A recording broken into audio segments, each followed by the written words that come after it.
Egun on guztioi, Unai Elkoro, Aretxabaletako alkate jauna, Euskaltzainburu jauna, agintariak, euskaltzainak, senideak, hedabidetako ordezkariak, jaun Andreok, agur eta ongi etorri guztiok.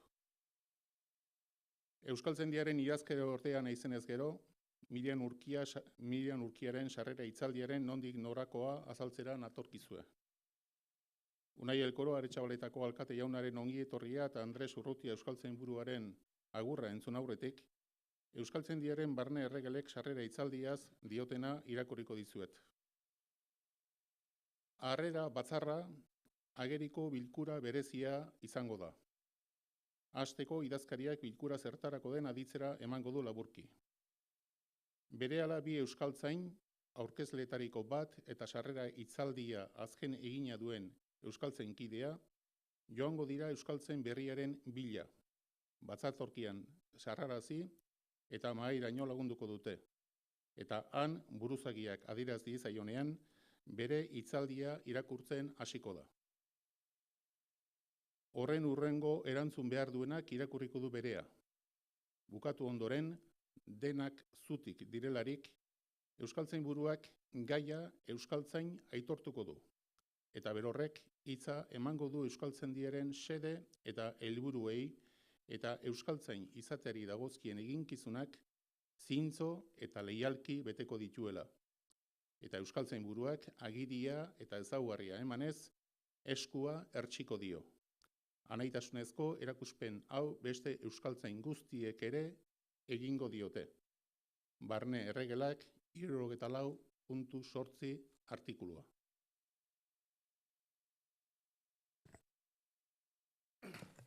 Egun on danoi. Ongi etorriak izan zaitezte guztiok gaurko ekitaldi honetara. Herri agintariak, euskaltzaindiako zuzendariak, euskaltzain oso zein ohorezkoak, urgazleak, Mirianen senide eta lagunak, eta nola ez, festa honetan parte hartzea izan nahi duzuen herritarrok eta guztioi.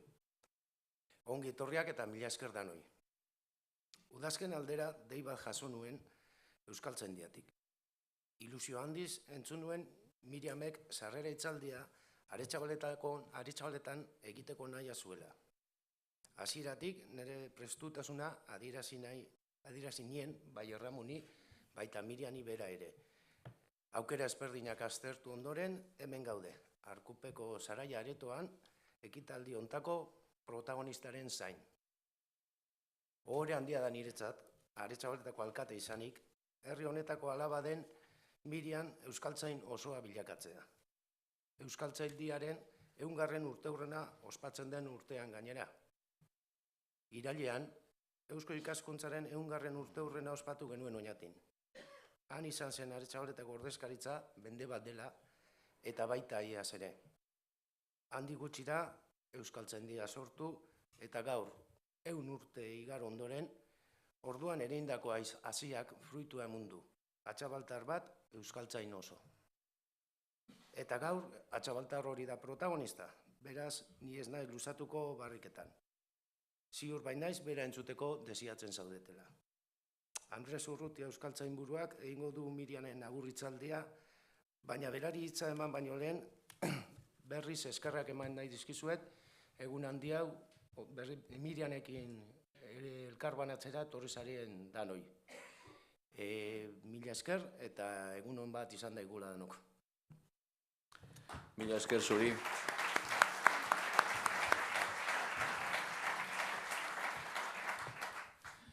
Aretxabaletako herritarrak eta agintariak, euskaltzainak, Miriam Urkiaren familiakoak, jaun Andreok, egun on guztioi.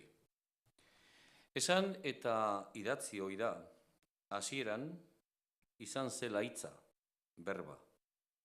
Hainbatez horrek egiten gaitu norbanako, gure helmenean dagoelako hitzaren bidez elkarri komunikatzeko ahala. Nola egiten dugu hori? Eskuarki hitzaren bidez. Hitza da funtza, hitza da oinarria. Hitza da iz euskalkuntzaren sustengua. Hain justu ere, hitza du eguneroko lana Mirian Urkiak. Gaur, euskaltzain osoen esparrura dakargun gure Mirian Urkiak.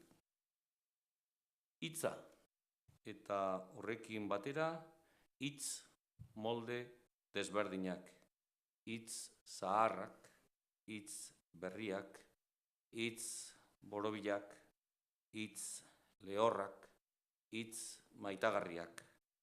Hitzak baitira gure eta giza guztien mintzairen erroak.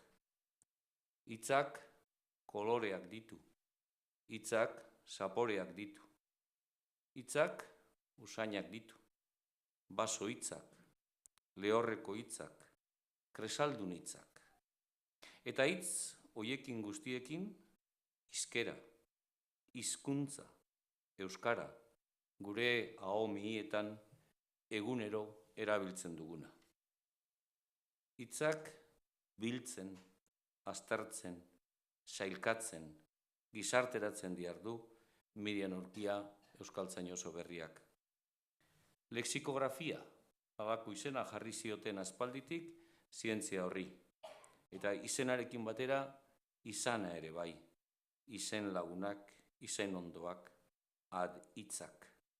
Halakoak aurkituko ditugu hitzen biltegian, hiztegian. Hain zuzen ere, urrenez urren egokituak eta zerrendatuak.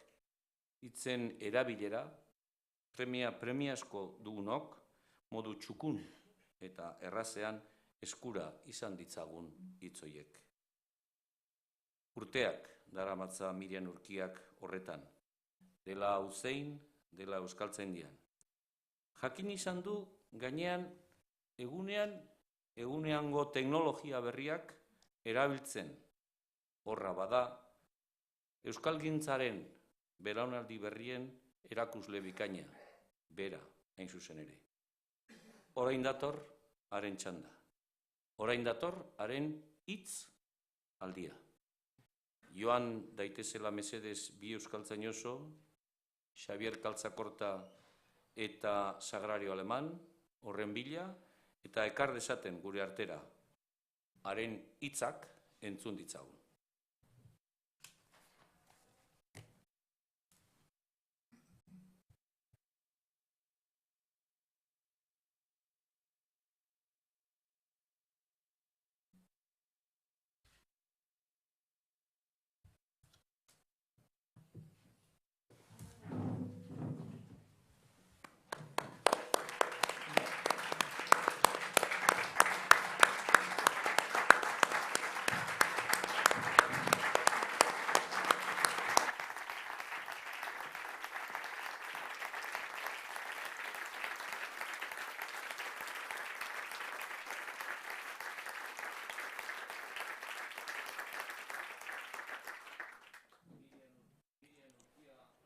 Anderea, zuk duzu hitza.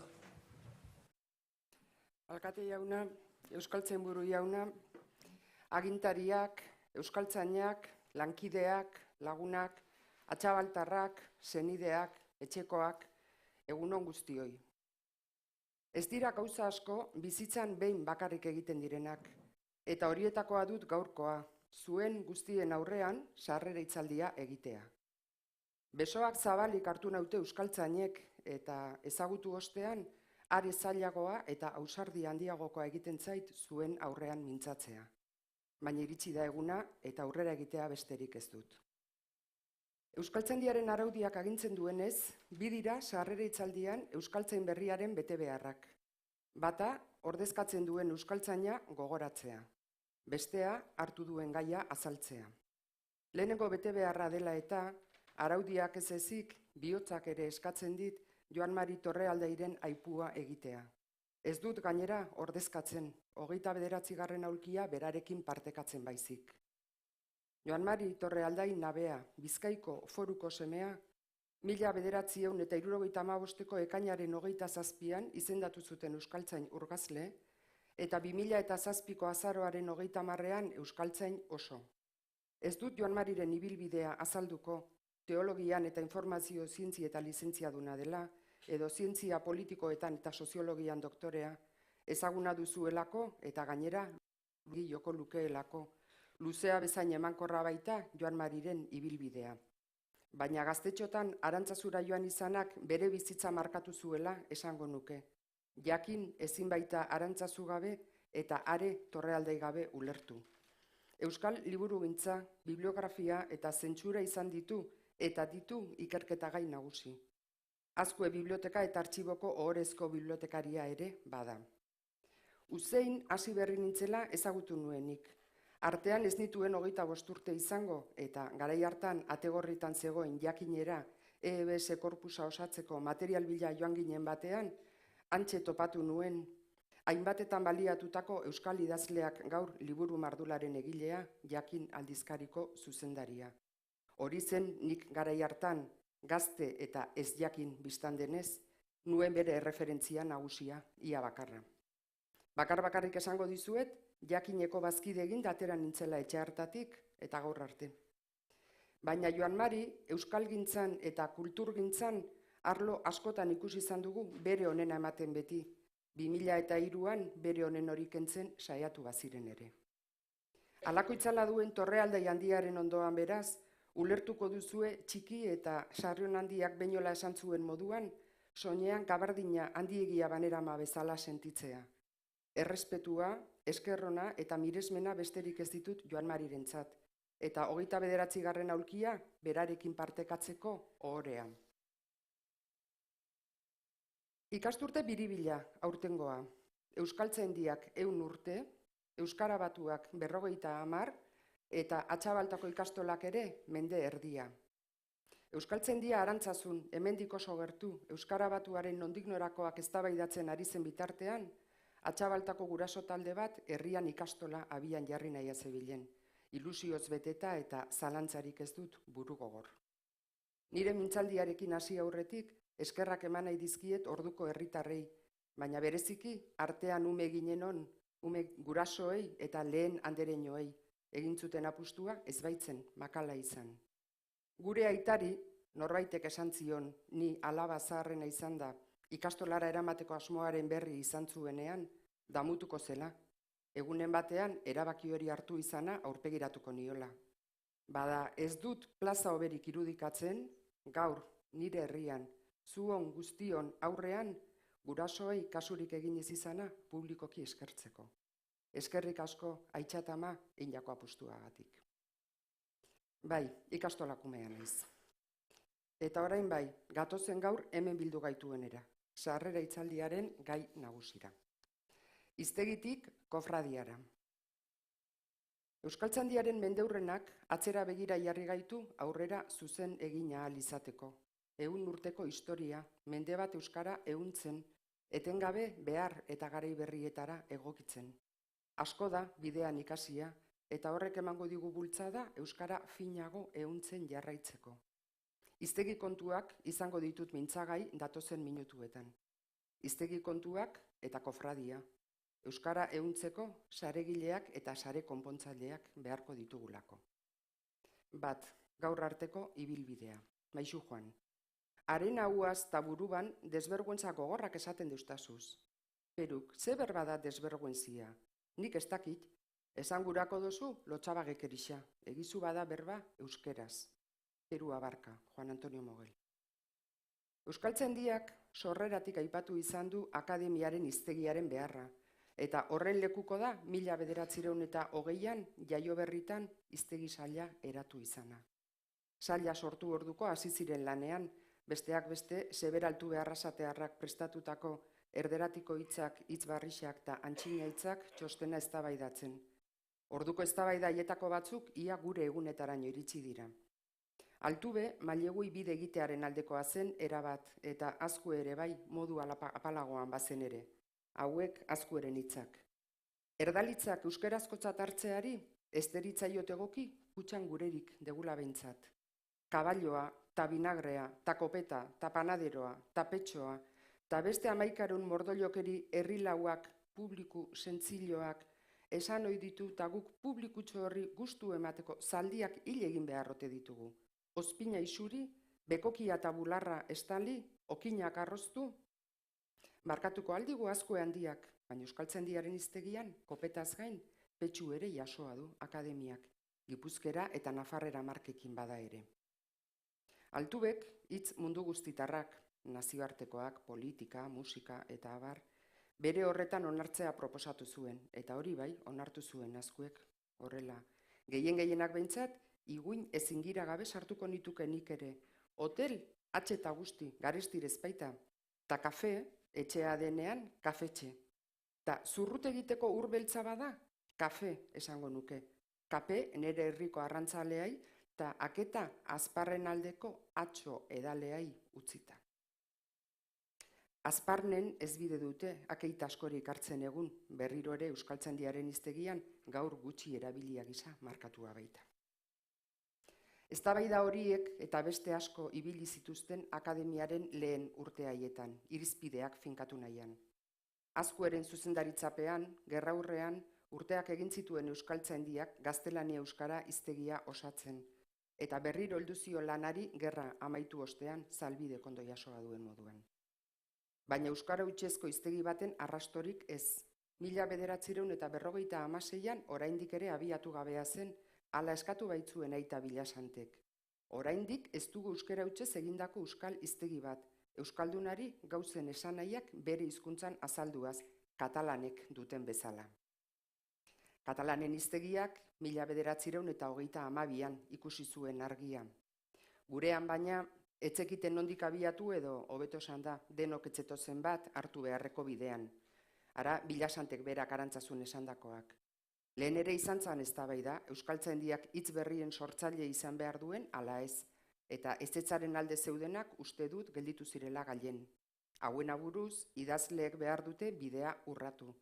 Gaiak euskeraz erabiliz, sortuko du batek hitz aukerako bat, beste batek beste bat, eta hala, berez bezala, poliki-poliki, sortutako hitzaren balioak eta egokitasunak egingo du berau eta zabaldu eta finkatu dedin.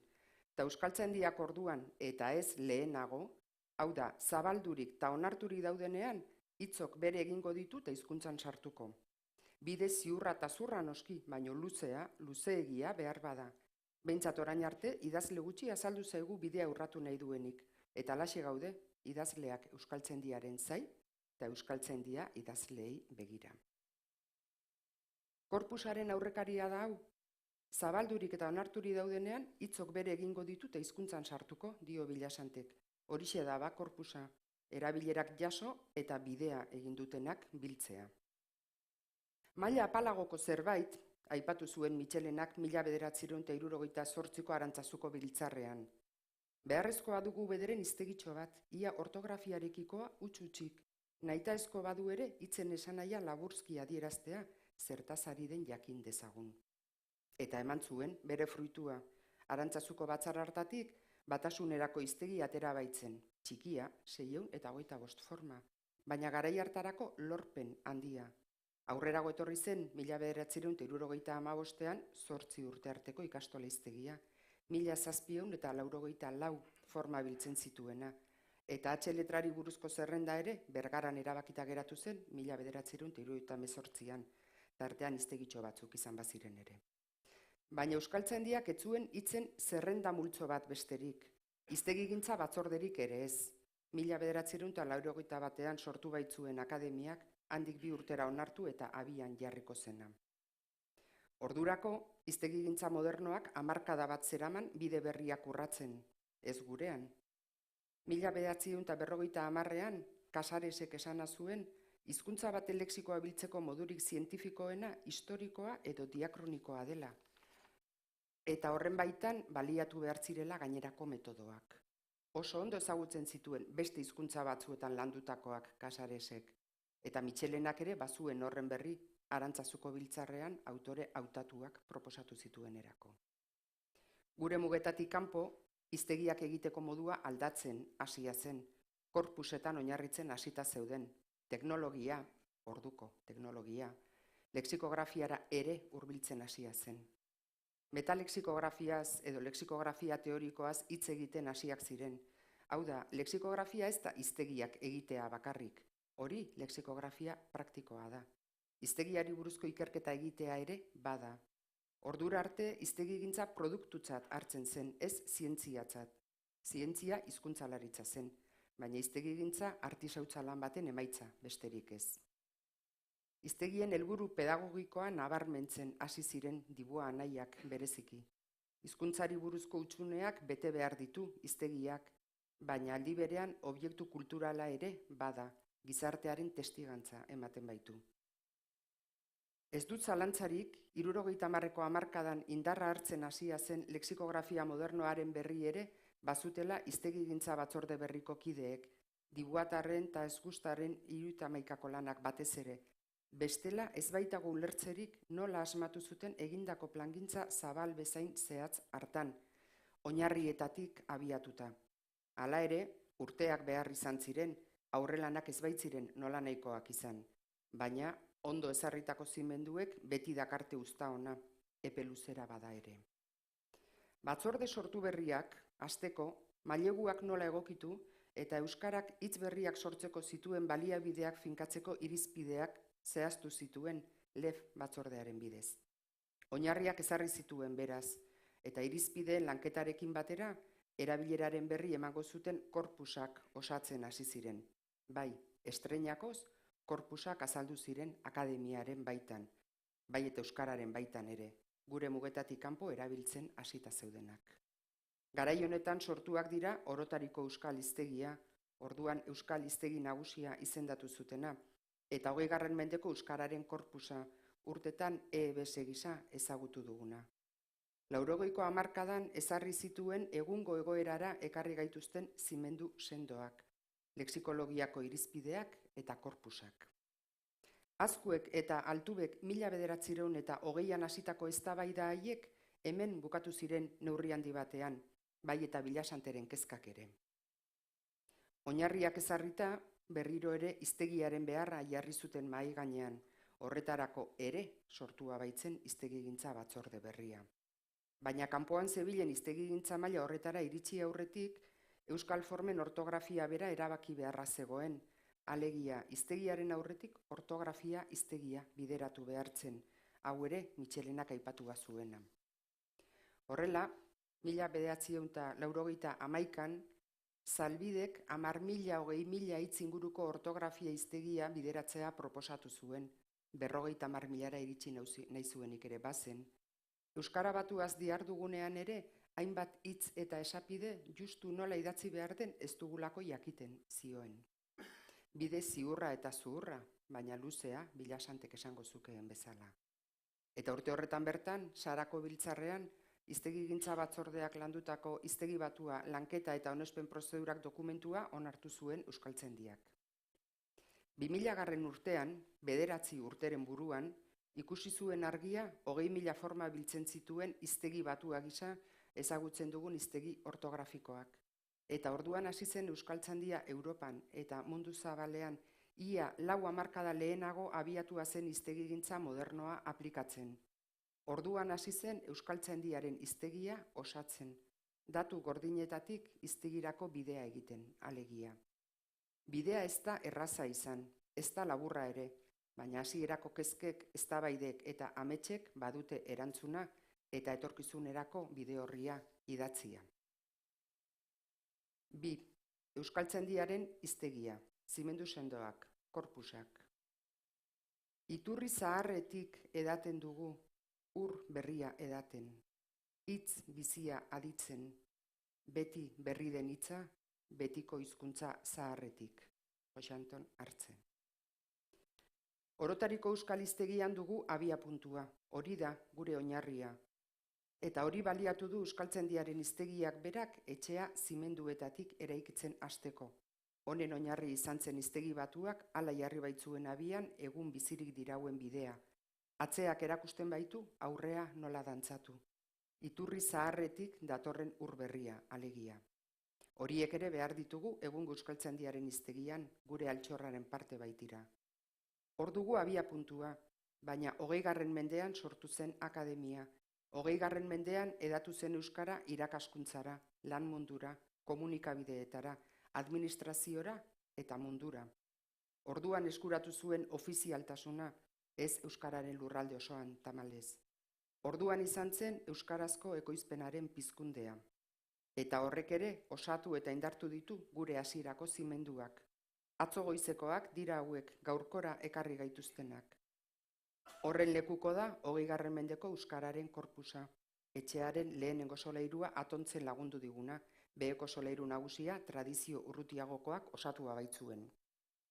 Badakigu beraz nondik gatozen, nork eta nola ekarri gaituen ona, baina non gaude eta batez ere noragoaz. Gu hemen eta orain bizi gara, eta horren isla ere jaso beharra daukagu bigarren solairua prestatzen hasteko. Etxea atontzen dugun bitartean bertan bizi izateak beti izaten ditu trabak. Ez dugu distantziak ematen duen perspektibarik izaten, batzuetan deseroso ere sentitzen gara, eta aldaketak etengabeak dira gainera. Baina tresna egokiekin dena da posible. Badugu lexikoaren behatokia korpusa, 21. mendeko euskararen isla etengabe eguneratua, baina honek ere orotarikoa izan beharko luke, zabalagoa, orekatuagoa, erreferentziazkoa. Euskararen erreferentzia korpusa izan beharko luke. Korpusa gainera ez ditugu hiztegigile bakarrik erabiltzen, ezinbestekoa du hizkuntza aztergai duen edonork. Euskaltzaindiaren hiztegia gaur. Hiztegiak erlojuak bezalakoak dira. Txarrena ezer baino hobea da, eta onena ezin espero dezakegu guztiz zehatza izatea. Samuel Johnson. Hala aurkezten du Euskaltzaindiak hiztegia sarean. Euskaltzaindiaren hiztegia hiztegi arau emailea da. Hiztegi batua adieraz, adibidez eta azpisarreraz hornitzen duena. 38.878 sarrera, 7.302 azpisarrera eta 63.507 adiera. Baina hiztegiko formak lantzeko irizpideak 1982an finkatu zituen orduko hiztegigintza batzordeak. Bai ondo finkatu ere, oraindik guztiz baliagarriak ditugu eta. Egunero iristen zaizkigu hitz berriak, baina Euskaltzaindiak urari bere bidea egiten utzi behar dio, hitz bakoitzak bere erritmoa baitu. Batzuetan modakontuak izaten dira, etorri orduko ahazten ditugun hitzak. Guk korpuseratu egiten ditugu, eta ibiliaren ibiliaz lekua hartu dutenean orduan hiztegiratzen ditugu, beti ere maileguei eta hitzeraketari buruzko irizpideak ahaztu gabe. Zenbat utzi oraingoz esan ote dugu lantaldean forma berri baten aurrean, handik denbora batera barrura esateko. Webgune hitza etzen berehalakoan sartu hiztegian, moda kontua izan zitekela argudiatuta utzi genuen zain, erabiliaren erabiliaz hala jaso beharra zegoela ikusi genuen arte, geratzeko etorria baitzen. Kalimotxo bezala, bide batez esan da, batzuen gustuko espazen ere. Eta ate joka dugu aspaldi zurito. Ba aldu ordain egoki erabilirik, hori da kontua, erabilia izatea idatzian noski. Forma hori kanpoan utzi ahal izateko. Maileguen kasuan, egokitzekoa den edo bere horretan jasotzekoa den ikusi behar da. Nazioartekotasun graduari hitz mundu guztitarrei altu beren hitzetan begiratu behartzaio. Inguruko hizkuntzek hartu duten bideari, hizkuntza ez baita isolatua bizi. Euskara ez baita hobea edo aberatsagoa izango telefono nazioartekoaren ordez urrutizkin asmatua erabilita. Exotikoagoa izango da, baina hori da bilatzen duguna, ala hiztunen beharrei erantzungo dien hizkuntza modernoa. Txukunagoa izango alda, Azkuek eta Altubek proposatu zuten kaferen ordez akeita erabiltzea. Ikus orotariko euskal hiztegiak akeita sarreran argitzen diguna DRA-tik jasota. Esa palabra, dice Julio Urquijo, la inventó una vieja de aquén del Pirineo, Azparneko atxoak, para pedir café a una amiga suya sin que se enterasen sus vecinas. Bada ezinbesteko beste irizpide bat ere, ipar ego banaketari dagokiona. Iparraldeko euskaldun batek ez baitu gaztelaniarik jakin behar hitz bat ulertzeko. Ez eta hegoaldekoak frantsesa forma bat konprenitzeko.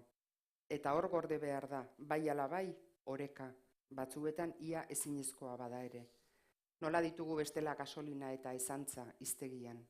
Etzegoen bakarra hautatzeko modurik, inor baztertuko etzuenik behintzat, eta zeinek bereari eutsi dio oraingoz, erabilera marka ondoan duela beti ere. Azken urteotan zoritxarrez maizegi entzun eta erabili dugun ingeleseko bullying geureganatzeko ere zain egon ginen. Batzuek mailegua bere gordintasunean erabiltzen zuten, bullying alegia. Beste batzuek aldiz, euskarak berea duen hitzeraketaren bidea hautatu zuten, eskola jazarpen erabilita. Bada, azken hau atera da garaile eta bestelako jazarpen motei ere bidea ireki die. Sexu jazarpen, laneko jazarpen eta zoritxarrez etorriko diren bestelako jazarpen mota berriei. Etengabe ingeleseko ING bukaerara jo gabe, halako gutxi batzuk geureganatuak baditugu ere, casting, ranking edo trekking esaterako. Izan ere, hizkuntza erabiltzaileena da, ez euskaltzaindiarena. Akademiak erabilerak jaso, ondo sortuak dauden aztertu, forma eman eta zabaldu, bueltatu egiten ditu, ez besterik. Horregatik, batzuetan erabilerak irizpideekin edo hizkuntzaren beraren arauekin talka egiten du, berriki moldatu dugun diru laguntza formaren idazkerarekin gertatu den bezala.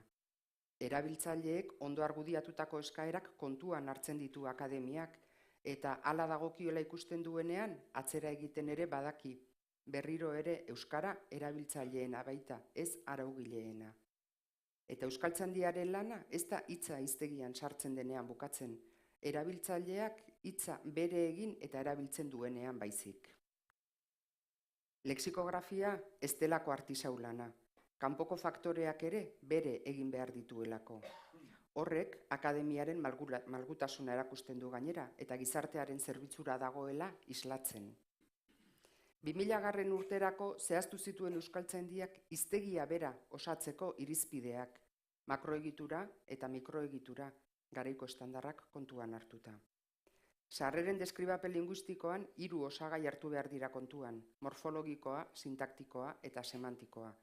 Hauek artikulua ondo egituratua badago, hizkuntzaren ezaugarriak modu egokian ezagutzea ahalbidetuko dute.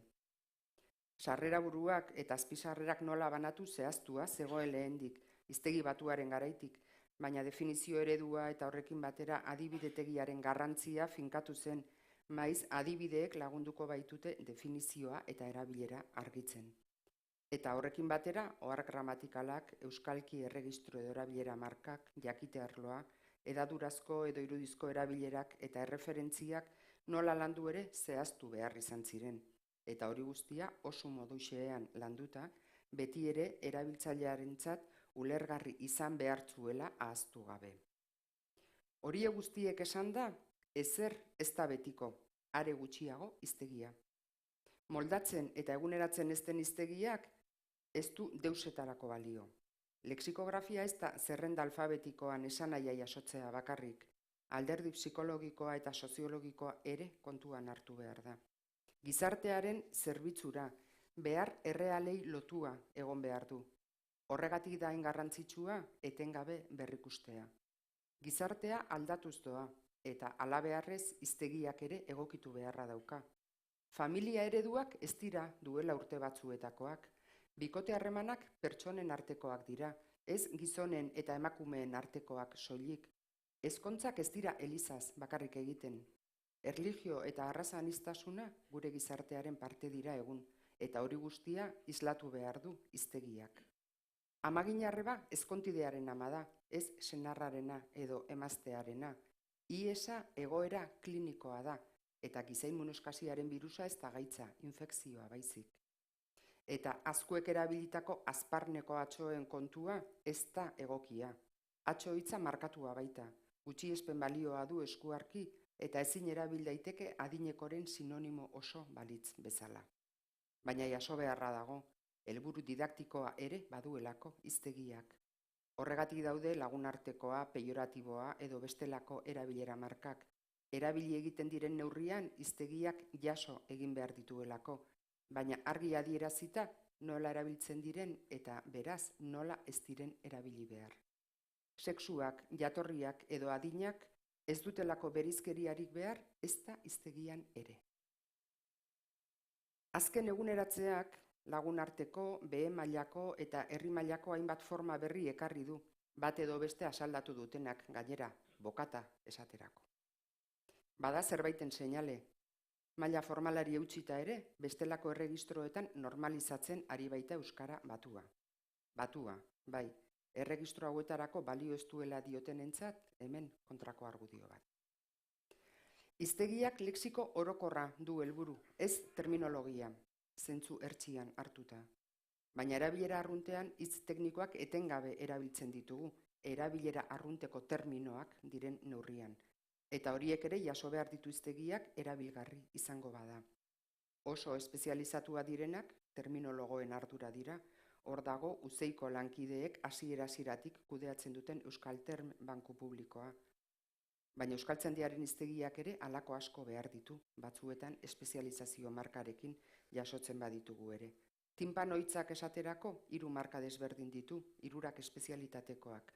Anatomiakoa, belarri barneko mintza, arkitekturakoa, ateburuaren gaineko irukiformako gunea, eta musikakoa, danbor mota.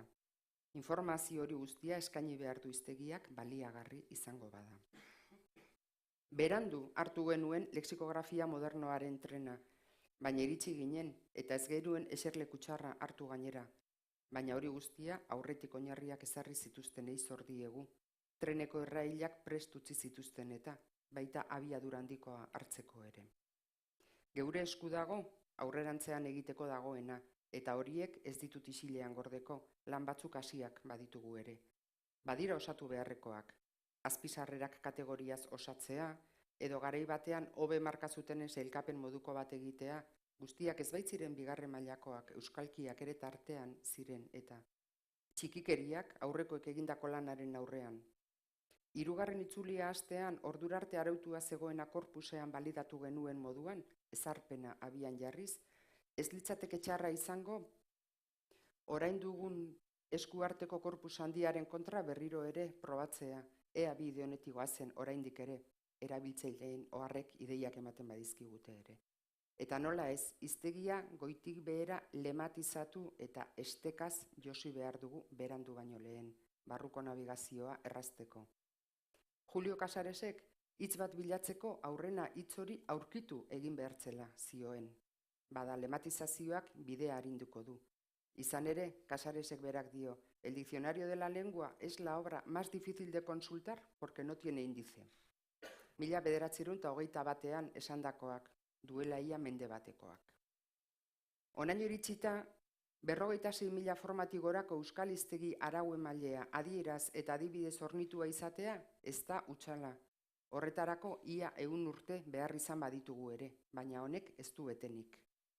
Egia da, hiztegiak egiteko modua lexikografia modernoaren sorrerarekin eta nola ez korpusekin aldatu dela, eta korpusak gizartearen isla diren neurrian, hiztegiak zuzendu, moldatu eta eguneratzeko modua ere berritu egin dela.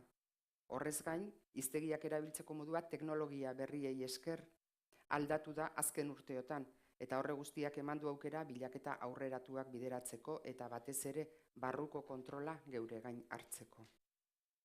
Hizkuntzalaritza aplikatuaren garaian gaude, eta ezin dugu tren hori galdu, honetan ere hizkuntza galduko ezpada, egungo arriskua, heriotza, digitala baita. Bai, beste tren bat. Eta hala ere, hau aski da? Ez niretzat behintzat. Egiteko hori guztiak bideratu eta erakundearen beste baliabideekin lotu beharko genuke hiztegia bera. Eta hitzaldi honen azken puntuari helduko diot. 3. Kofradia. Mendeurreneko euskara ehuntzen leloa ezin egokiago datorkit aipatu nahi dudana azaltzeko. Kofradiaren nire ametsa zuekin partekatzeko. Euskaltzaindiaren hiztegiak gure erakundearen baliabide asko jasotzen eta batez ere erabiltzen ditu. Hiztegia bestelako lanen erabilera praktikoa ere bada eta informazio osagarria eta adibideak biltzen dituen neurrian. Beraz, zergatik ez lotu hori guztia teoriarekin, zergatik ez demostratu modu gardenean darabilguna zergatik darabilgun. Guztia sarean ehunduko bagenu, balio erantzia emango genieke akademiaren lanei, erakusgarriago eta erabilgarriago egiteko.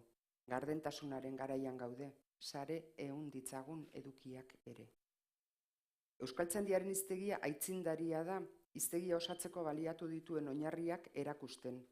Hor ditugu hiztegiko sarrera bakoitzaren ondoan iturri izan dituen orotariko euskal hiztegia, 20. mendeko korpusa eta lexikoaren behatokia korpusak, euskal tradizioa eta egungoa islatzen dutenak.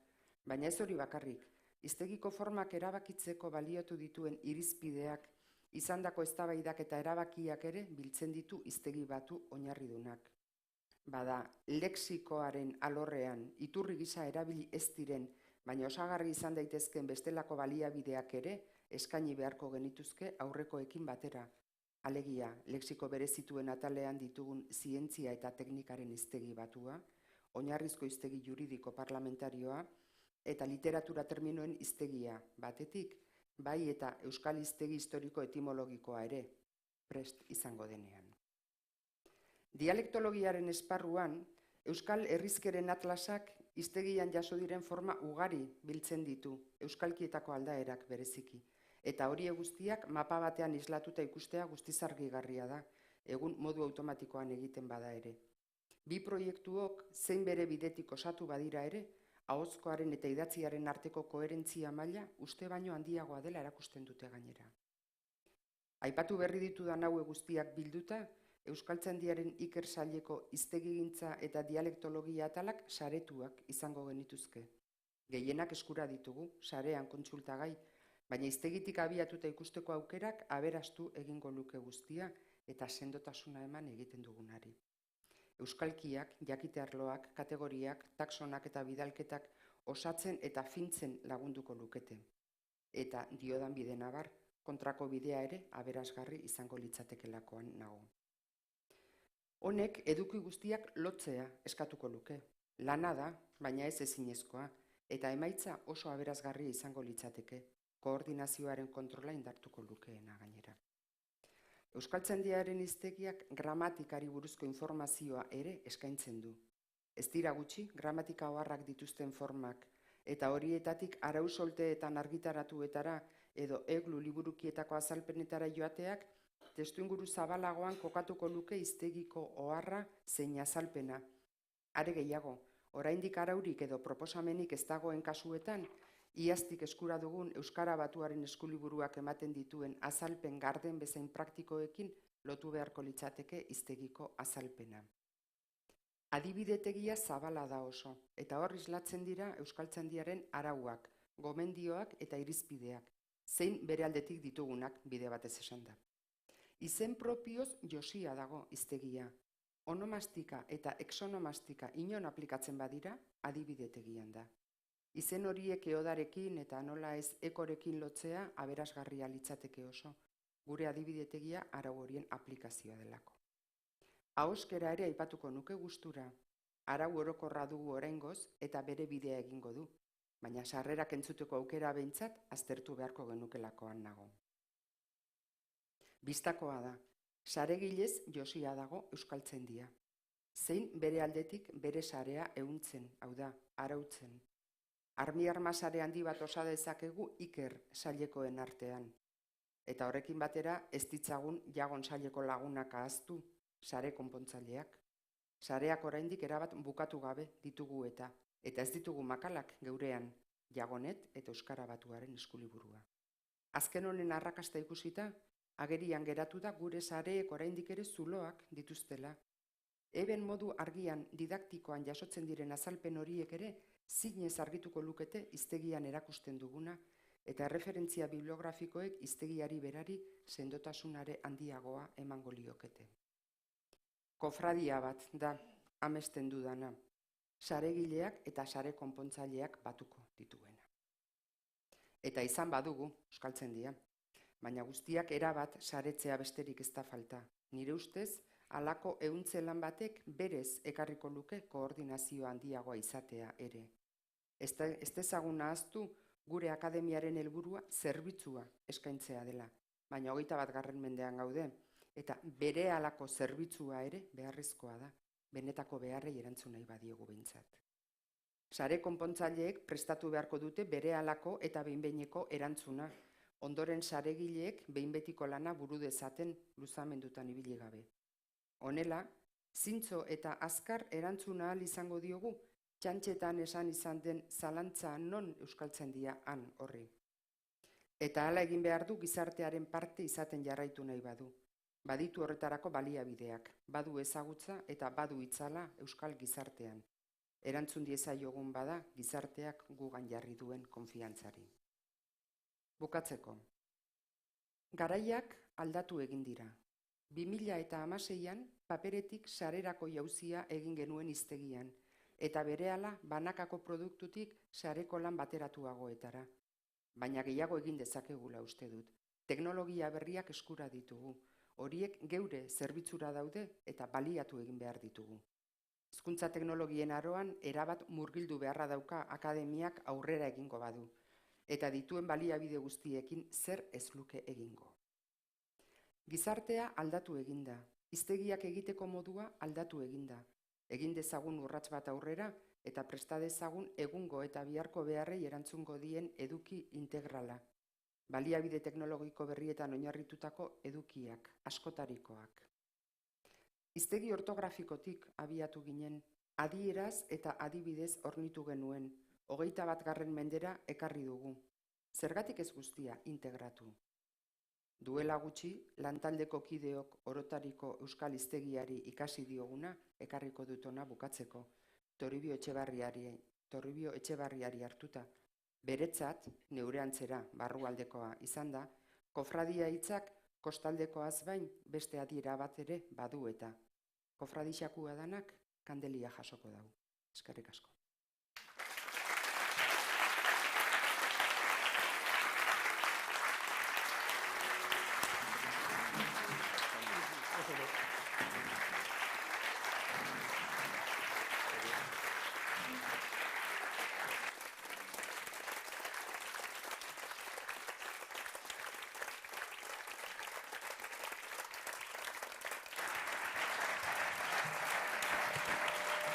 Eta orain, barnerreglek diotenez, datorrela Andoni Sagarna euskaltzain osoa eta erantzuteko aldia izango du.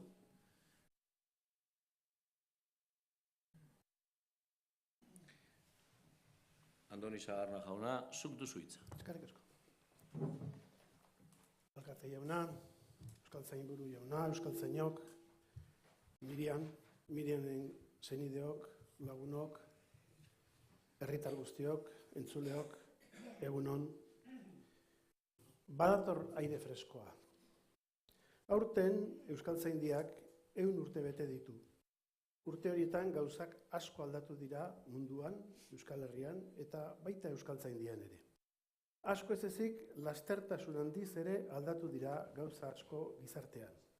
Zientzia eta teknologia, hiritartzea, komunikabideak, globalizazioa, migrazioak eta bar. Bada ordea, gauza bat, beste gauza askok baino oztopo handiagoak aurkitzen dituena aldatzeko. Emakumeek nekez lortzen dituzte erakundeetan eta enpresetan izan behar lituzketen lekua eta eragina. Balio handikoak izan ere, beirazko sabaia deritzonarekin egiten dute topo. Esan izan da, emakumeek gizonezkoek alako 2 merezimendu izan behar dituztela erdia lortzeko.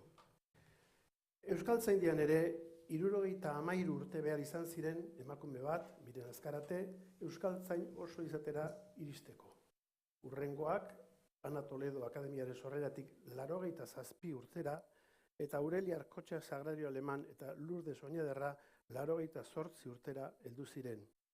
Ostera, gaur arte, 83 gizonezko iritsi gara euskaltzain oso izatera. 3 emakume bakarrik izan dira zuzendaritzako kide, Miren Azkarate Jagon sailburu izana da, Aurelia Arkotxa buruorde eta Sagrario Aleman diruzaina da gaur egun. Aldea nabarmena da.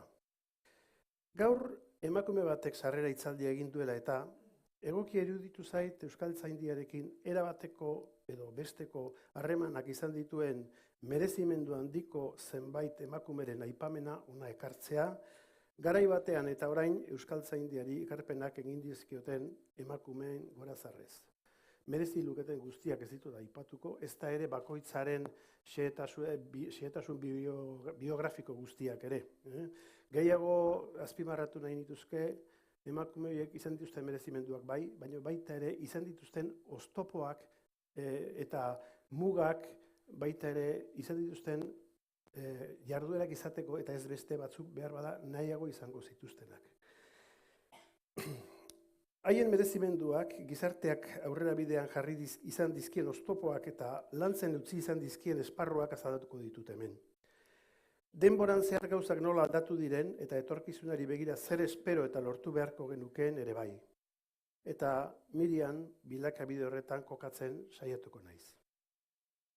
Euskaltzaindia euskara gizartean auspotzeko asmoz, hainbat ekitaldi biltzen zituzten euskal egunak antolatu zituen Jaio eta Laster. Lehenbizikoa Durangon izan zen 1921 eta bigarrena Donesteben 1923. Zoritxarrez, 1923an Primo de Riveraren diktadurak irakaskuntzan gaztelania soilik erabili beharra ezarri zuen. Ez ziren garai errazak. Donestebeko euskal egunetan hainbat ospakizun eta hitzaldi izan ziren. Hitzaldi horitako batzuetan, garai hartako giroan euskararen atzerakadak eragiten zuen kezka agertu zen. Horietako bat, emakume iruindar gazte batek egin zuen, Julia Fernández Zabaletak. Juliak bere hitzaldian euskaldun askoren euskararekiko utzikeria salatu zuen. Hitzaldiaren hasieran berriz aitortu zuen urte hartan bertan hasi zela euskara ikasten. Beraz, euskaltzale burrukatua, eta gero ikusiko duzu zer nolako maila zuen emakumea. Ez ere donor Julia Fernández Zabaleta, 1923an hitzaldia egin zuenean gaztea zen, 25 urte zituen. 7 urte lehenago, Iruñeko irakasle eskolan karrera amaierako sari berezia irabazi ondoren, Iruñeko udalaren beka batez, Bartzelonara joan zen Maria Montessorirekin ikastera. Maria Montessori, mediku eta pedagogoa, hezkuntzaren filosofiaren historian punta-puntakoa izan da. Eta gaur egun ere, haren metodoa erabiltzen duten ikastetxeak asko dira mundu osoan zehar. Italian lan bikainak egin ostean, Montessori 1909tik aurrera nazioarteko ospea irabazten hasi zen, eta bere metodologia jarraitzen zuten eskolak hainbat herrialdetan barreiatu ziren. 1915ean, Bartzelonan finkatu zen. Urte horretan, Kataluniako komunitateak lagunduta, programa txiki bat abian jarri zuen Eskola Montessorin 3 urtetik 10 urte bitarteko aurrentzat eta laboratori y seminari de pedagogia sortu zuen ikerketa eta trebakuntzarako.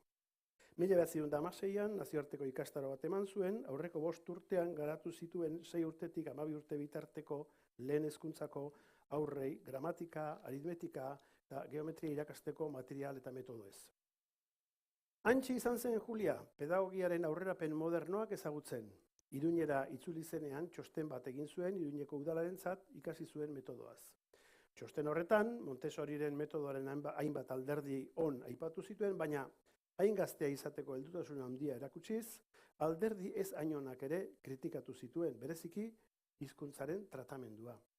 Oposizioz Iruñeko udalaren eskoletan lanpostua lortu zuen eta ikasitakoa bultzatzen gogotsu ahalegindu zen. Aipatuko ditugun emakumeen ezaugarri nagusiak Juliarenen antzekoa direla ikusiko du. Euskara bizirauteko kezka, hezkuntzan euskarari leku egiteko ahalegina eta pedagogiaren garaiko joera aurreratuenen iturriekiko lotura. Horietako bat, beste bat, Julene Azpeitia izan zen, Julene Azpeitia. Hau ere, irakaslea, 1888an Zumaian jaioa. Donostian eta Bilbon ikasketak 1906an burutuz titulua lortu ondoren, 1911an, 23 urterekin, Valladoliden oposizioetan lehenengo geratu zen eta Ean, Bizkaian, irakasle postua lortu zuen. 1916an, herriminak bultzatuta, 1916an, Mexikon bizi zen Enrique Eskauriatza euskaldunarekin ezkondu eta ara joan zen bizitzera. Herriminak bultzatuta, euskaraz idazten hasi zen eta erbesteko euskaldunen diru laguntzaz bere lanak argitaratzen. 1918an, Endika semea izan zuen. Mexikon Euskal Herritik urrunegi eta itun sentitzen zenez, 1920an, semea Euskal Herrirainoko bidaia luzea egiteko adina koskortu zenean, ona itzuli zen.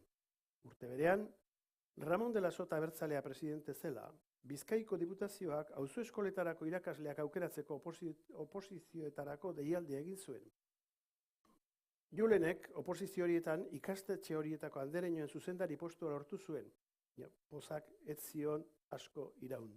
1921 monarkikoak nagusitu ziren Bizkaiko diputazioan, Julene abertzaleak haiek hezkuntza aldetik zituen planteamentuen aurka zeudenez, zuzendaritza postutik dimititu egin behar izan zuen eta irakasle lanetan ibili zen. Pedagogia berritzailean, Julene ere aitzindaria izan zen. Frantsesa menderatzen zuenez, aukera izan zuen Montessoriren garaikidea zen Ovid del Crolly, pedagogo belgikarrarekin metodoa ezagutzeko. Del Crolly, Montessori bezalaxe, medikoa zen eta baita neuropsikiatra eta psikologoa ere. Eragin handiko pedagogoa izan zelako ezagutzen da batik bat. Julenek besteren ideiak aplikatzeaz gain, bere gogoetak saiakera batzuetan idatzita utzi zituen. Horietako batzuk sarituak izan zirela, nola honako titulu hauek zituztenak: Instituciones peri y postescolares que pueden crearse en las escuelas de Barriada en Bizkaia, eta lección práctica a los niños sobre las virtudes y excelencias del ahorro, gaztelaniaz horiek. Eta osasuna, merketza eta janaritzaz izenburu zuen liburua, Euskaltzaindiak antolaturiko sariketan lehen saria irabazi zuen hain zuzen, euskeraz. Ikusten da Julenek aurra bezain bat, aurraren ingurunea, hau da familia eta gizartea zituela gogoan, hau da pedagogiaren ikuspegi holistikoa zuela. Euskaltzaindiak 1971 antolatu zuen Euskaltzaleen biltzarrean, Julene Azpeitiak hitzaldi bat egin zuen. Ume euskaldunai euskeraz idazten eta irakurtzen zelan irakatsi izenbura zuena. Hor, hain zuzen, De Crollyren lanen berri eman zuen, eta batez ere hark asmatu zuen metodo ideobisuala azaldu zuen zehatz-mehatz. Euskadi egunkaria bertzalean, 1921-tik 1927 bitartean, 158 artikulu idatzi zituen euskaraz, Harritoki eta Izengoitiaz sinatuak. Horietatik, 87 euskotar umien aldez izenburuaren pean. Asmo pedagogikoko liburuen artean, 1925an, Bizkaiko diputazioak pedagogia gaiez eratu zuen lehiaketan irabazle izan zen, Irakurre Matxe liburua argitaratu zuen 1932an. Aurriteratuaren arloan egindako lanek zenbait sari jaso zituzten. 1954an Euskaltzaindiak antolaturiko sariketan bigarren saria jaso zuen. 1959an Biarritzeko Euskal Kulturaren alde elkarteak antolatutako aurrentzako ipuin sareketan bigarren gelditu zen, Goizeko izarra ipuinarekin. 1921an Amandriaren altzoan ipuin bilduma argitaratu zuen.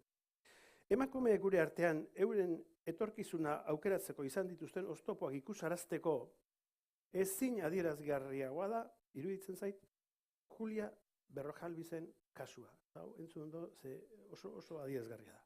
Julia Berrojalbiz 1923an jaio zen. Batxilergoa egin ondoren, medikuntza ikasteko asmoa zuen, baina ezin izan zuen bere gogoa bete, inguruneak desegokitzat hartzen zuelako lanbide hori emakumeentzat. Asmo hori alde batera utzita, kimika ikasi nahi izan zuenean, arrazoi berberagatik, karrera hori egiten hasi zen arren, presioa jasan ezin da, bertan bera utzi behar izan zuen kimika karrera. Azkenean, garai hartan eta geroxeago ere, gizarteak emakumei gehienez ere opazien irakasletza ikasketak, irakasle ikasketak egin zituen, eta 6 urte zituenean irakasle titulua atera zuen. Bizkaiko ikastolen sortzaileetako izan zen, eta 1957an ikastola batean hasi zen lanean, eta gero bigarren batean. Garai txarrak etorri ziren ordea, hasierako ikastolaientzat, eta klandestinitatean, etxe partikularretan jarraitu zuten lanean, eta antolaketa horretan Julitak lan handia egin zuen. Ikastolaiek ordea ez zuten etxi, eta Julitaren ekimenez, hain zuzen, Madrilera jo zuten 1928an, eta baita lehenbiziko ikastola legeztatua abian jartzea lortu ere. Arrakasta handia lortu zuten. Irakasleak ziztu bizian ugaritu ziren, eta horrek asmo handiago bati heltzea ekarri zuen. Lauro ikastola sortzea 1932an. Julita zuzendari pedagogiko izendatu zuten. Julitaren asmoa muga hori baino askoz gorago zegoen, eta Bizkaiko beste hainbat ikastolaren sorkuntza bultzatu zuen. Euskaltzaindiak 1937an Euskaltzain urgazle izendatu zuen, eta 1988an ohorezko Euskaltzain. Eta bentsango nukenik, zer ez zuen egingo gaitasun honekin kimikan edo medikuntzan, baina ez zioten utzi. Antzeko ezaugarriak zituzten eta Euskaltzain ohorezko izatera iritsi ziren Robustiana edo Robustena Mujika Tene, Madelen Jauregi Berri, Marijan Mina Berri eta Carmen Lesnal ere, antzeko bideetatik ibiliak dira. euskara bultzatzen, pedagogia berriari heltzen, kanpoan ikasten hemen aplikatzeko berrikuntzak eta bar. Urteak joan ala, emakume batzuek lortu zuten, ahalegin handiak eginez, loturak apurtu eta gogoko zuten etorkizuna amestu eta ara zeramaten bideak urratzea.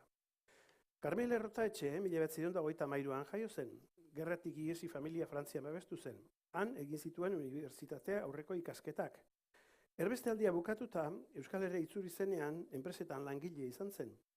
Urterik txarrenetan, ahalegin handiak eginez, euskaldundu zen, ezbaitzen berez euskalduna. 29 urterekin, frantzes filologia ikasten eta frantzesa irakasten hasi zen. 1967an, lizentziadun gradua lortu zuen. Tesina, Simone de Beauvoir, filosofo idazle eta feminismoaren teorialari handiaren literaturaz egin zuen. Eta ez nola nahi, gainera, Simone de Beauvoirekin zuzeneko harremana izan baitzuen bere lana ontzeko. Deustuko Unibertsitatean euskara irakasten jardu zuen. 1977an, Ondarroako euskararen egitura aztergai zuen tesia irakurri zuen. 1979tik aurrera, Euskal Herriko Unibertsitateko Filologia Fakultatean linguistika orokorra irakatsi zuen. 1987an, arlo horretakon katedradun izatea lortu zuen. Gero soziolinguistika ere irakatsi zuen. 2001 urtetik aurrera irakasle emeritu gisa jardun zuen. Ikartzaile peto-petoa izan zen Karmele. 1979an euskaltzain urgazle izatatu zuen euskaltzaindiak eta gero ohorezko euskaltzain. Euskaltzaindian hainbat batzordetan lan egin zuen, batez ere gramatika batzordean. Hemen ikusten zuen aldaketa nabarmen bat. Alegia, medikuntza eta kimika ikastea debekatzen zioten emakumea, egia da, bera setaz eta lanaz eta aleginez, ikertzaile izatera iritsi zena, berak maite zuen arloan, euskara maite zuenako, baina baita ere hizkuntzalaritza eta soziolinguistika eta maite zituelako. Honaino, dagoeneko gurekin ez dauden merezimendu handiko emakume batzuk, erabateko edo besteko harremana euskaltzaindirekin izan zutenak, eta batzuk ohorezko euskaltzain izatera ere iritsi zirenak. Gehiagoren ibilbideak ezarri ditut idatzizko azalpenean, baina hemen luzetxo joko zuen da pixka bat utzi ditu. Ikusi nahi ditunak ikusiko ditu, edo adorea duena kortarako. Ohartuko zineten, azken aipatu dudan Karmel Errotaetxeren eta besteen artean alde nabarmena dagoela. Denboraren arian gure gizartean izan diren aldaketen isla garbia da hori. Karmele Unibertsitateari eta ikerketari txiki loturiko emakume genuen, hizkuntzalaria, ikertzailea, euskaltzaindiaren barruan aktibitate handikoa, aurrekoen profila oso bestelakoa zen. Haientzat, unibertsitatean goi mailako ikastetara iristea ezinezkoa zen. Ezin zutelako, baizik ez zietelako uste. Gizarteak gainditu ezinezko esia jartzen zien. Aurren irakaskuntzara loturik ikusten ditugu. Garbi daude zergatiak. Bata horixe zela emakumeei baimentzi zitzaien lanbide gutxietakoa erizaintzarekin batera. Bestea berriz, euskararen transmisioa kinkalarrian ikusten zutela. Eta euskararen maitasunak bultzaturik, buru belarri aurren euskarazko hezkuntzari heldu ziotela. Kantuak sortuz, ipuinak eta artikuluak idatziz, atzerrian eredu aurreratuenak bilatuz eta Euskal Herrira egokituz. Gaur, hemen, sarrera hitzaldia egin digun Mirian Urkia González, eredu berrikoa dugu zalantzari gabe. Gipuzkoako Bizkaieraren esparruan dagoen, Aretxabaletan, Triontan, jaio zen, eta hantxe egin zituen unibertsitate aurreko ikasketak. Kazetari izatea amesten zuen eta idazle gisa bere alegintxoak egin zituen, baina bi euskara irakasle izan zituen euskararekin maitemendu zutenak. Horrela, kazetaritzako ikasketei ekin beharrean, Donostiako EUTG Filologia Fakultatean matrikulatu zen. Han, batez ere literaturarekin egingo zuela topo uste zuen, baina desilusio apur bat hartu zuen, arlo elkorragoak landu behar zirela ikustean. Fakultatean hasi orduko, astebete ingurura, bere bizitzan jarraituko zuen bidean eragin handia izango zuen zerbait gertatu zitzaion. 1983 urtea zen. Uzei, terminologia teknikoak lantzen aurreko urteetan ibili ondoren, Eusko Jaurlaritzak eskaturik euskarazko ikasliburuetako eta prentsako hiztegia jasotzen ari zen. Garai hartan zeuden baliabideekin lana eskuz egin beharra zegoen eta horretarako hitzak eta haien adierak identifikatuko zituzten pertsonak hartu ziren. Zehazki, filologia eta irakasletza ikasleak.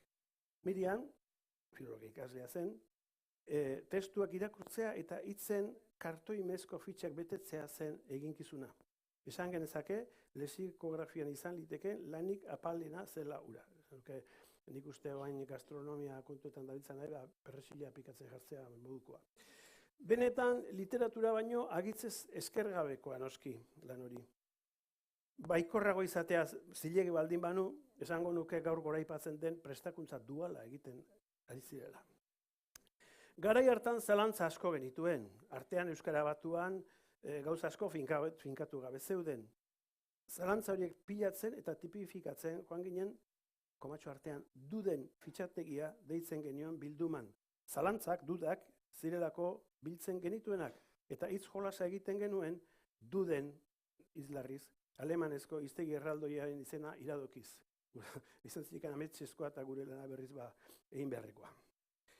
Egia esan, lexikografiak gainerantzean ez du hitzekin jolas egiteko aukera handirik ematen. Gure lanetan, informatika erabiltzea hasikinetan zegoen orduan. Bankatxeetan eta enpresetan erabiltzen ziren datu baseak ez ziren batere egokiak guretzat. Claudio Arluxet informatikari jakintsuari esker lortu genuen garatzea hala ere, datu baseak kudeatzeko sistema propio bat. Oso eraginkorra, baina, egia esan, korapilatsu samarra erabiltzeko. Zagu informatikoak oraindik jaio gabe zeuden. Miriami duden fitxategia datu baseratzea egokitu zitzaion hain zuzen. Hala ere, bataio informatikoaren urrotzak ez zuen kikildu. Hurrengo urratzean, EBS-en gaur egun 20. mendeko korpusa deitzen dugun horretan, eta Euskaltzaindiaren lef batzordearentzat lexikologia txostenak egiteko adibidetegia deitzen genion korpus txiki bat antolatzen lan egin zuen. Uzein, baina Euskaltzaindiarentzat. Ura ere, ez zen literaturaren atseginekin gozatzea, 20. mendean euskaraz argitara emandako guztiaren inventarioa egin eta testumasa neurtzeko. Esaten zuen, jakinera, joan omen zen, jakinera, eta ez dakit zenbat liburutegitara, eta ez dakit zenbat sokotara, eta ez dakit zenbat hauts tragatu genuen inventario hori egiteko. Zertako, testumasan neurtzeko, liburutegitako soko moku guztiak arakatzea izan zen lana, gero garai hartan astapenean zeuden, karaktere grafikoak ezagutzeko OCR sistema traketxak erabiliz, testuak euskarri digitalean jartzea eta akatsak zuzentzea, izan beste lan bat, hitzak lematizatzea, ez ziren lexikografiarekin maite mintzen laguntzen zuten jarduerak. Korpus digitalak lexikografian erabiltzeko oztopoak gainditzea, abenturako kiroltzat hartzeko gai zen norbaitek soilik eutsi ezaioken goiari. 1987-88 ikastaro Amerikako Estatu Batuetan eman zuen ikasketak sakontzen. Nola mendizale batzuk ez baitira konformatzen murugainen tamainako mendietara igotzen eta 8.000koen paretetan gora ausartzen baitira, hala Mirian ere hizkuntzalaritza konputazionalaren malkarretan barren abiatu zen. Euskarazko testu hitzak eskuz lematizatzeak dituen nekez ederki jabeture baitzegoen. Euskal morfologiaren tratamendu informatikorantz izenburua duen doktorego tesia irakurri zuen 1987an. Gero garatuko ziren Xuxe zuzentzaile ortografikoaren eta gainerako aplikazioen lehen harria izan zena eta 20. mendeko korpus automatikoki lematizatzea ahalbidetu zuena. Hizkuntzalaritzaren eta informatikaren gero eta harreman estuagoak hizkuntzalari konputazional izatera bultzatu zuen. Eta korpus hizkuntzalaritzara eta lexikografia informatikatuetan buru belarri sartzera. Adierak, kategoria gramatikalak, sarrerak eta azpizarrerak, erabilera eta espezialitate markak eta abar bereizi beharra gutxi ez, eta XML, TEI, parserrak, DTD eta horrelakoak ere menderatzen ditu gaur egun. Lexikoaren behatokiaren eta Euskaltzaindiaren hiztegiaren makinagelan murgildurik bizi da. Hori da gaur egungo emakumeen profila, ez pasaie berunik jartzen egoetan airoso egiten dute egan. 2005an Euskaltzaindiak Argomaizen bilduta egin zituen 14. barne jardunaldien sarri izaldian, Andres Urrutia Euskaltzain buruak akademiak aurreko urteetan erakusi zituen ahuleziak gainditzeko zenbait onarri proposatu zituen, daunela zioen. Irtenbideak hala ere, 34 irizpide nagusi bildu beharko lituzke. Lehena, premiazkoa dugula Euskaltzain oso berrien sarrera. Adinez aurreraturik eta zereginez itota gaudenon laguntzaile eta aringarri. Bigarrena, Euskaltzain oso horiek andrazko izan zein gizonezko izan merituen arabera aukeratu behar ditugula. Hirugarrena, gure artean diren andrazkoen eta gizonezkoen arteko berdintasun politikat aintzat hartu beharko ditugula. Eta laugarrena, euskaltzain oso berri hori nondik norakoak lanaren eta ahaleginen bidetik asmatu behar ditugula. Hemen ez dakit ikusten dan, grafia bat taula bat azaldu beharko luke, irizpide hori nola bete izan diren. 2005-tik, 2009-ra izendatu ziren 6 gizonezko, euskaltzain oso diot, 6 gizonezko eta 4 emakumezko. 2010-tik 14-ra, 3 gizonezko eta emakumerik ez. 15-tik 19-ra, 1 eta 1. Aurten, azken 15 urtean 14 euskaltzain oso berri izendatu dira. Kontuan izan da, gaur egun euskaltzain osoak guztira 29 garela, esan daiteke berrien sarrera garrantzizko izan dela. Andrazkoen eta gizonezkoen arteko berdintasun politikak garai batean baino gehiago hartu dira aintzat. Egia esan, ez zen oso zaila ere. 1919-tik 2004-ra arte, emakume bakarra izendatu baitzen. Izendatutako pertsonen merezimendua kontuan izan direla eta baiezta daitekeela uste dut.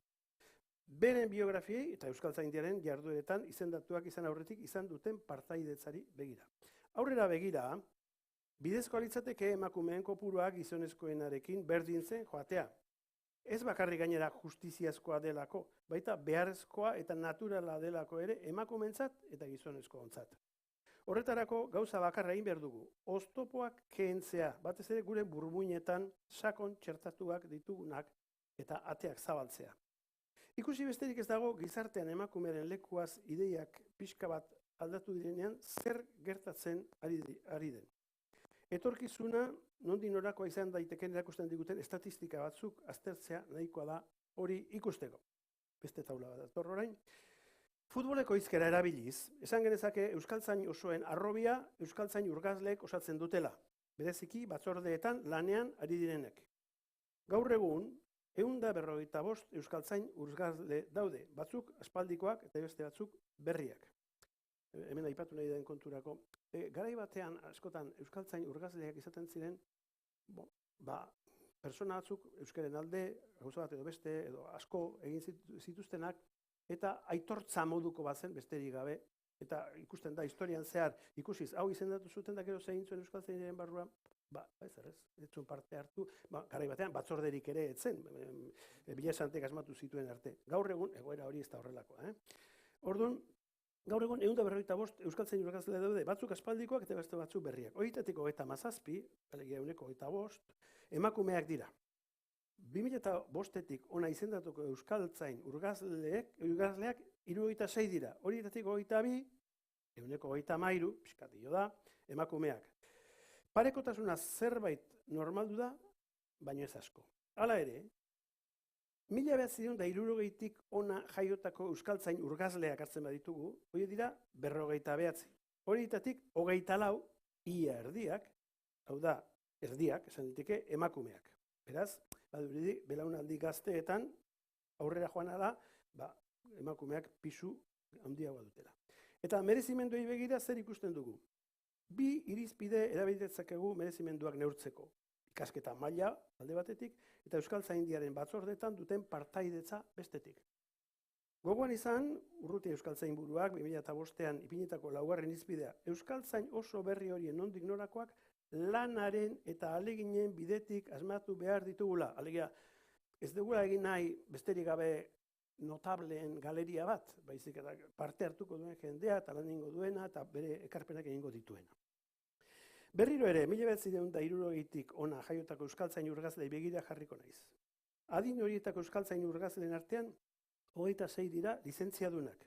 Horietatik 16, 161,5 emakumeak. Doktoreak berriz guztira 18, horietatik 7, 119 emakumeak. 1960-tik ona jaiotako 24 emakume euskaltzain urgazleetatik, 13 dira, 154, batzordeetan dihardutenak. Ez izendatu dira eta hor daude ez. Lanean ari direnak batzordeetan. Erdiek, pasatxo. Euskaltzaindik kanpora, euskal gizartearik begira jartzen bagara, haren nabarmenago ikusiko dugu emakume gazteak sekulako indarrez datozela mundu akademikoan. Erraztasunaz, Eustatek erabizkaitzen dituen datuak, noski Euskal Autonomia Erkidegoaz nahi nukenik Euskal Herri osoko estatistikak eskura izatea datuak emateko, baina hoixea dauzkat. Beraz, autonomia erkidegoari begira, orain azalduko da beste taula bat, ondoko taula horrek, 2016an, 2016an, autonomia erkidegoan, 30 eta 60 urte arte zituzten biztanleen artean, goi mailako ikasketak zituztenen kopuruak dira. Hartzen du argazki bat, 2016an, goi mailako ikasketak zenbat dira, zenbat dira gizonezkoak eta zenbat dira emakumezkoak.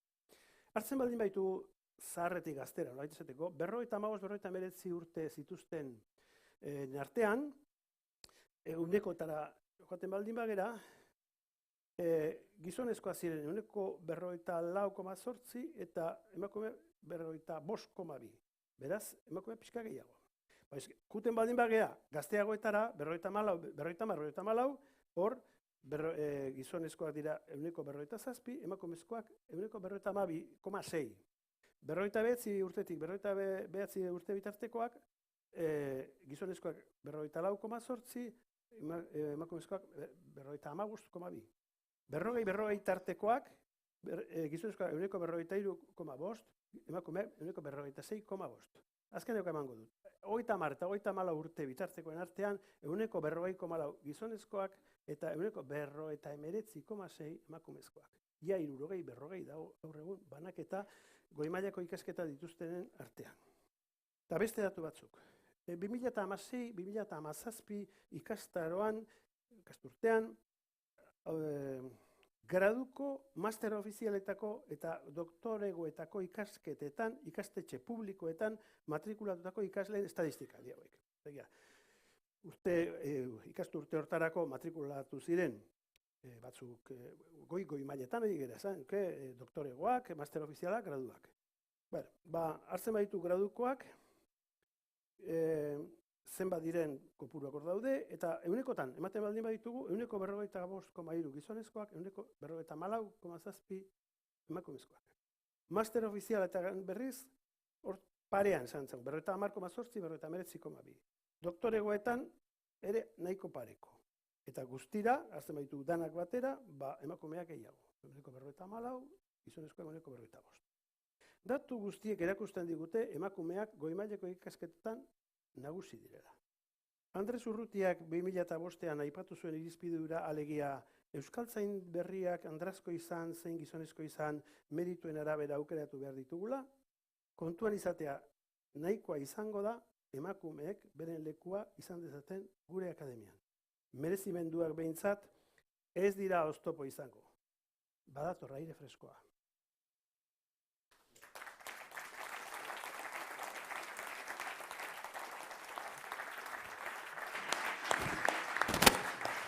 Mila esker zuri.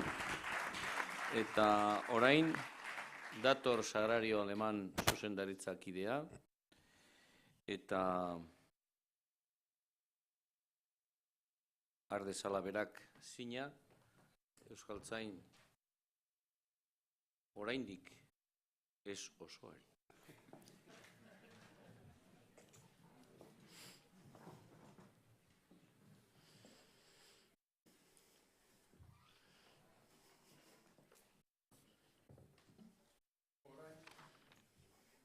Euskaltzain berriak, euskaltzaindiaren xede eta helburuei eta euskaltzain izateri dagozkien eginkizunak zintzo eta leialki beteko dituela hitza emango du, eta geroago euskaltzain osoaren domina, diploma eta ikurra jasoko ditu eskaintzen buruaren eskutik. Hauxe dio diplomak. Euskaltzaindiak Mirian Urkia Andrea euskararen alde orain arte egin dituen lanen esker erakutsiz eta gerokoen pizgarri lankidetzat hartu du. Aretxabaletan 2019ko martxoaren 30-ean.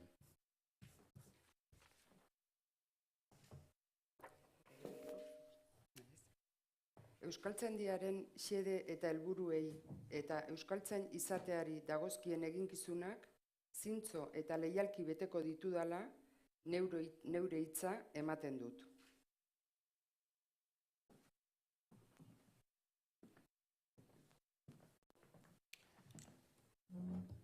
Beraz, eta Barnerrelek esaten dutena bete eta gero, orain zuri ematen dizut diploma alde batetik.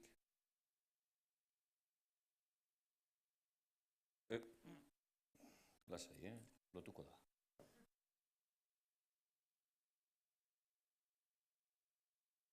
Hemen duzuna agiria eta hemen duzu bestea. Eta hala egiten dut, zuen guztion aurrean, eta hala eginez, aitortzen dut. Euskaltzaindiaren izenean, Mirian Urkia González, Euskaltzain oso herria. Zorionak.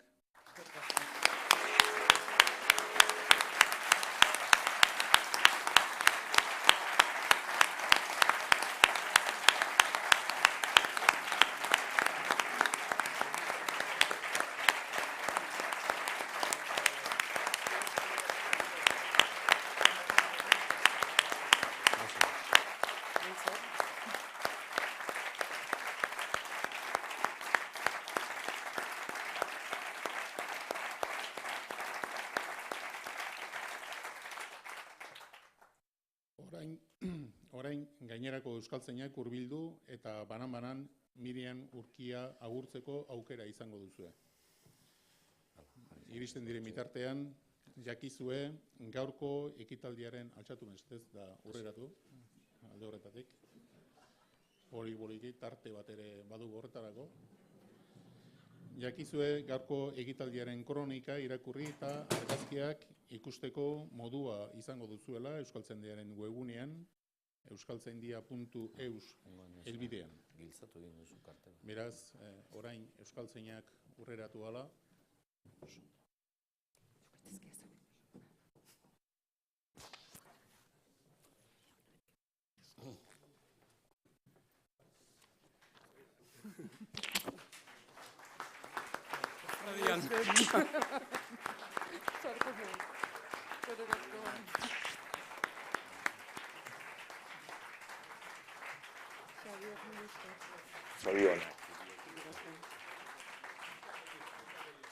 Horreratu mesedez eta aurrera gojarra.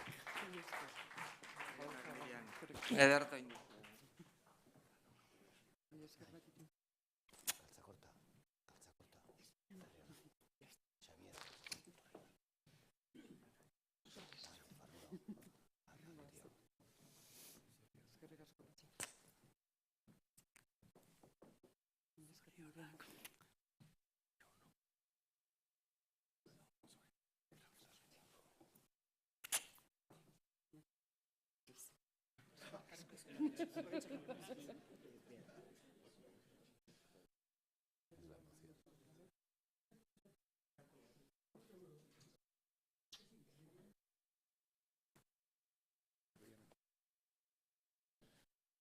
Ekitaldia akademikoa hemen bukatu da, baina orain oroigarri eta oparien txanda dator.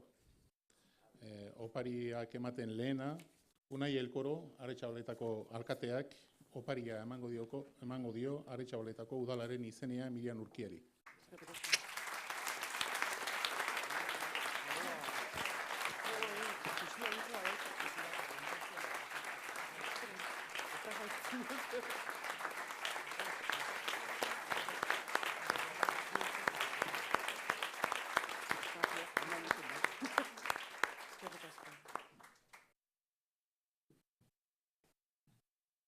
UCEI Terminologia eta Lexikografia Zentroak bere aitortzarik gorena irudikatzen duen zilarrezko ikurra emango dio Lexikografia saileko arduradun den Mirian Urkiari. UCEIko lehendakariak Jon Etxabe jaunak ezarriko dio zilarrezko ikurra.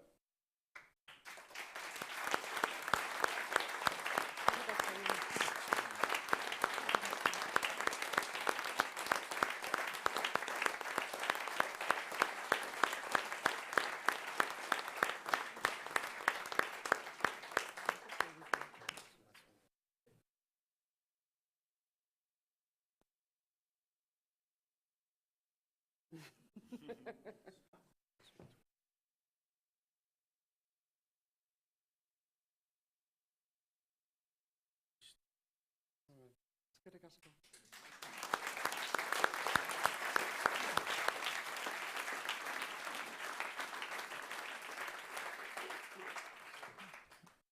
Ekitaldia amaitzeko Euskaltzainburuaren hitzak entzungo ditugu. Mesedez Euskaltzainok urreratu, holtzaren erdialdera aurrealdera, eta Euskaltzainburuaren azken mintzaldia entzungo da. Euskaltzain oso berri bat badaukagu, hain zuzen ere zuen herritarra. Hala hartzen dugu, lagun artean, amikaliter, friendly.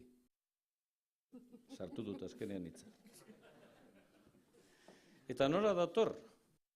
Bere hitzetan esateko, gure kofradiara dator. Eta erdi itxastar, erdi baserritar garen ontzat, Lihorreko kofradia ez lihorrak daudelako. Espada Lehorreko kofradia, itxasoko kofradia. Itxasoa, basoa biak eta euskara. Eta kofradia hori ez ahaztu, euskararen kofradia dela. Eta euskararen kofradia hori guztion artean egiten dugula. Horrexegatik da guretzat guztiz garrantzitsua Mirian Urkia gure artean izatea. Kofradea eta nola ez, eskapularioa. Ez ahaztu hori, kofradea dela, kofradea dugula. Berak aipatu du Toribio Etxebarriaren kandela, kofradian ohiko izaten zena. Berriro diotzuet, ez ahaztu, kandela hori euskararen mesederako beti biztuta egoten dela Euskaltzaindian. Ekin eta jarrai. Zorionak, Mirian.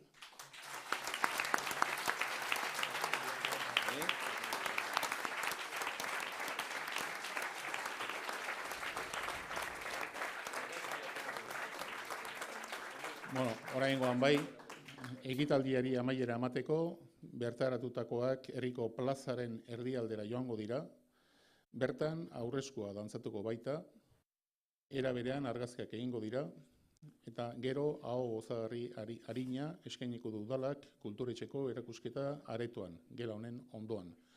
Orain mesedez argazkitarako tabar pixkat urreratu Euskaltzainak,